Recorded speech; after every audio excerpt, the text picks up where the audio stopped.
గద్దరే తెలంగాణ జాతిపిత రాష్ట్ర ప్రభుత్వం అధికారికంగా ప్రకటించాలే. తెల్లాపూర్ పునరుజ్జీవ సభలో ప్రొఫెసర్ కంచ ఐలయ్య డిమాండ్.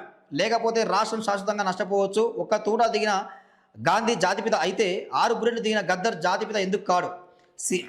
సీఎం సీటు కన్నా ఆ హోదా ఎంతో గొప్పదని కామెంట్ అంటూ చూస్తున్నాం. ఇక ప్రొఫెసర్ కంచ ఐలయ్య వివాదాస్పద వ్యాఖ్యలు చేసిండు.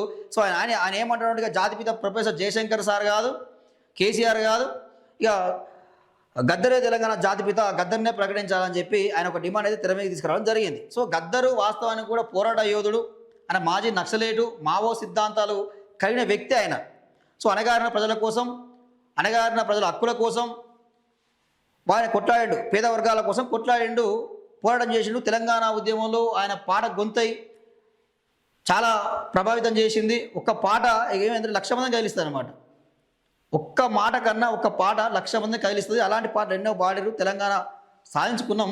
సో ఏదేమైనా ఇట్లా ఎవరు అరుగుడు అనే చర్చలో మనం దీని మీద కూడా ఒక వీడియో పెట్టడం జరిగింది. కేసీఆర్ సిద్ధాంత తెలంగాణ కోసం కొట్లాడిన కేసీఆర్ లేదా తెలంగాణ సిద్ధాంతకర్త ప్రొఫెసర్ జయశంకర్ సారా అని చెప్పి పెడితే చాలామంది కూడా, అంటే కొంతమంది ఏమైనా కామెంట్ చేసినట్టే, కొంతమంది 25 ఇయర్స్ బిలో వాళ్ళకి అసలు తెలియదు అసలు జయశంకర్ సారు అని చెప్పి కొంతమంది కామెంట్ పెడతారు. చాలా వరకు కూడా కేసీఆర్ పేరే పెడతా ఉన్నారు. తెలంగాణ కోసం కొట్లాడింది, తెలంగాణ తీసుకొచ్చింది కేసీఆరే, తెలంగాణ జాతిపిత కేసీఆర్ అని చెప్పి కొంతమంది అయితే కామెంట్ పెట్టడం జరుగుతూ ఉంది. ప్రజలు పెట్టిన కామెంటు, ఈ కామెంట్ పెడితే ఈయన బీఆర్ఎస్ తొత్తు, బీఆర్ఎస్ ఛానల్ అని చెప్పి కొంతమంది కామెంట్లు పెట్టుకోండి, నో ప్రాబ్లం. వాస్తవాన్ని మీ ముందే పెట్టినాం, మిమ్మల్ని అడిగినాం, ప్రజలు మీరే చెప్పారు, మీరు చెప్పింది మీ సమాధానం చెప్తే ఇలాంటి కామెంట్లు పెడతారా? ఈ కామన్ అవి, పెద్ద విషయం అయితే కాదు. సో ఇక్కడ విషయం ఏంటంటే, ఈయన తెలంగాణకు సంబంధించి గద్దర్ గారు ఆయన నిజంగా గొప్ప పోరాట యోధుడు, ఆయన గౌరవించుకోవాల్సిన అవసరం అయితే ఉన్నది.